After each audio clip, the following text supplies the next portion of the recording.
question. What is a spiritual person? What is a non-spiritual person? Well, that's a good question. I really had to ponder it because it's easy enough to give a superficial explanation, but I just felt that that wasn't really adequate.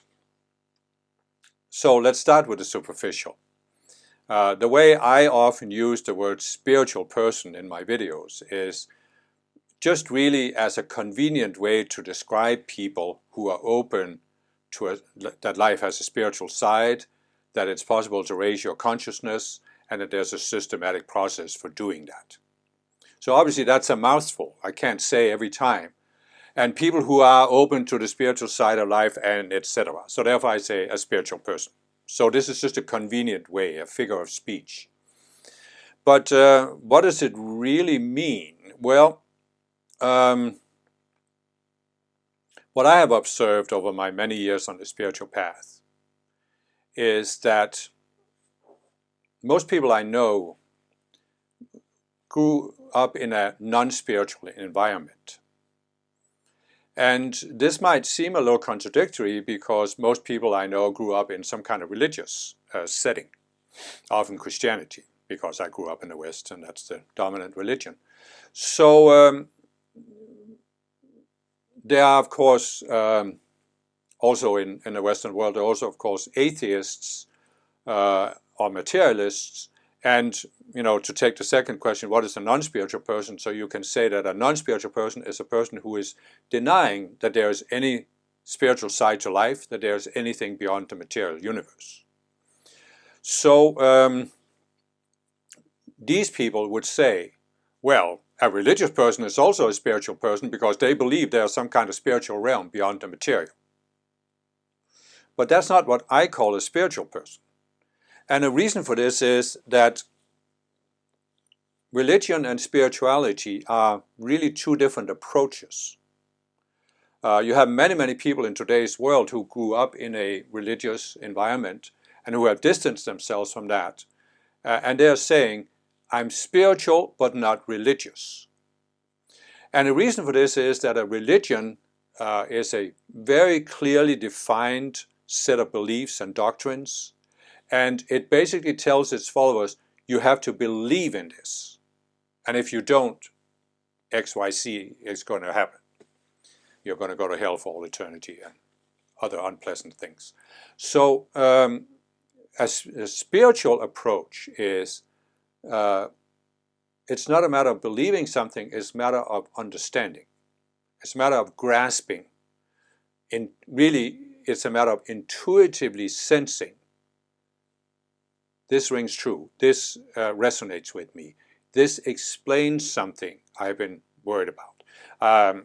I didn't grow up in a Catholic country, but I know many people who grew up in Catholic countries, and they were spiritual people, of course, so they would have questions. And this is one of the characteristics of spiritual people. You have questions about life. Now, you could say all people have questions about life, but spiritual people can't ignore them.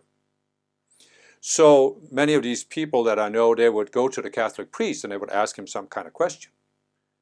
And if it was a question that couldn't be answered by doctrine, or if they were not satisfied by doctrine, he would say, it's a mystery, my child. And a spiritual person can't be satisfied with that. You know, you see there are religious people, they will be satisfied. Okay, if the priest can't answer the question, maybe there's something wrong with the question, or maybe there's something wrong with me for answering it, so I'll just stop for asking it, so maybe I'll just stop even thinking about it. But a spiritual person can't stop thinking about it. The deeper questions of life, it is existentially important for us to find answers to these questions.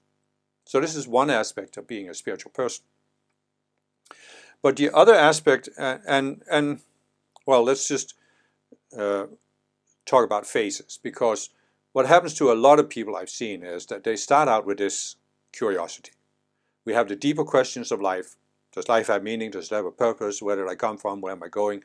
Many others. And it is really important for us to get answers to these questions. And therefore, if we can't get it from traditional sources, and we can't from traditional religion, and we can't from scientific materialism, we are opening our minds to finding something else. And what happens to most spiritual people is that at some point in their lives, they find a spiritual teaching that answers some of these questions in a deeper way than the religion they grew up with or materialism. So people feel they're getting answers. And so part of being a spiritual person is that you're engaged in this quest to deepen your understanding, your awareness, your recognition of the spiritual side of life. So what many people, spiritual people, realize at some point is that the physical world that we see with our senses is like the tip of the iceberg. And there is a spiritual realm beyond it that is much more vast and much more complex than the material world. And we gradually increase our understanding of it. Now, what happens to some spiritual people is that they find a spiritual teaching or guru, and they believe that now they have found the ultimate truth or the ultimate understanding. Because this gives them some answers that they are satisfied with. And so they now switch into thinking, well, now I found the ultimate, I'm just going to stay in this teaching for the rest of my life.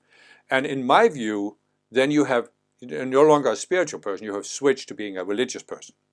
Even if it's not a formal religion that you are following, but some kind of spiritual movement. But you have gone into the religious mindset. Now you're believing in certain answers you've gotten instead of seeking to find deeper answers. So what happens to many people is that when they get over this phase of seeking answers, and for some people this is what drives them from the beginning, you recognize that there are different levels of consciousness that we human beings can have. So you can say in a simple way, you can see some people that are dictators that are willing to kill millions of people to defend their own power or to defend some kind of cause, like the Soviet Union spreading communism to the whole world, or the Crusades spreading Christianity to be the only religion. And you can obviously see this is a very low self-centered state of consciousness. Even if you try to justify it with all kinds of stuff, it's a very aggressive self-centered state of consciousness. You're willing to kill other people or harm other people. You are basically breaking the golden rule that every religion teaches. So this is the low state of consciousness. Then you can see a majority of the people on earth are not in that state of consciousness. They are not as aggressive. They believe in the golden rule. They live according to the golden rule in their personal lives. But then what many spiritual people realize that beyond what is the common level of consciousness for most people on earth, there are higher levels of consciousness. And they are defined in different ways by different spiritual movements. But the bottom line here is there is a ultimate level of consciousness you can reach here on earth. I'm not saying it's the ultimate level in the spiritual realm, but there's a highest level of consciousness you can reach on earth. And there is a systematic path for moving towards it. And so this is the second phase where many people go into this striving for a higher state of consciousness. And part of doing that is really that you find some spiritual practice. Perhaps you find a spiritual teacher who can help you. The idea is the teacher is already in a higher state of consciousness and is therefore helping you raise your consciousness. And it takes different forms in different spiritual movements. But this is the idea. There is a goal, higher state of consciousness. There's a systematic process for moving towards it. And this is really what I mean when I talk about spiritual people, that you are striving to raise your consciousness. And then again, there can be a dead end on that quest where you think, now you have reached some ultimate state of consciousness. Now you are awakened or enlightened, so you don't strive for anything beyond. But the third phase, I would say, is you come to the point where you realize that there's no end to your growth in consciousness. Well, there's an end on earth in the sense that you can reach a highest level of consciousness and you have sort of graduated from schoolroom earth. You come to see that the earth is really an educational institution, and the education is not to acquire knowledge but to raise consciousness. That's what the education is about. And you can come to a point where you have reached the highest level of consciousness you can have on earth, then you can graduate from schoolroom earth and you can ascend to the spiritual realm. So all of these are covered in what I mean with spiritual people, but really when you're striving to raise your consciousness, for me that's the defining quality for a spiritual person. And then a non-spiritual person is of course one who doesn't even see the possibility of raising consciousness because they think that you're born at a certain level of consciousness and you're going to stay there for the rest of your lives and that's it. But you see in the world that millions of people, even if they're not following a certain outer spiritual teaching, they're still trying to improve themselves. And they have realized that the human psychology is not determined by our inheritance, genetic inheritance and our upbringing. Because there's something we can do to improve our psychology. We can overcome trauma, we can overcome hang-ups, we can overcome reactionary patterns, and we can improve our creativity and we can basically come to master our own minds. So you could also say that a spiritual person is one who realizes that your psychology is not set in stone. I grew up among people who basically thought when you reach early adulthood, your personality, your psychology is basically defined and you're just going to live the rest of your life that way. But more and more people in today's world are saying, oh, this can't be right. There must be something I can do. If I have a certain psychological problem, why should I live with that the rest of my life? I can do something about it. I can free myself from it.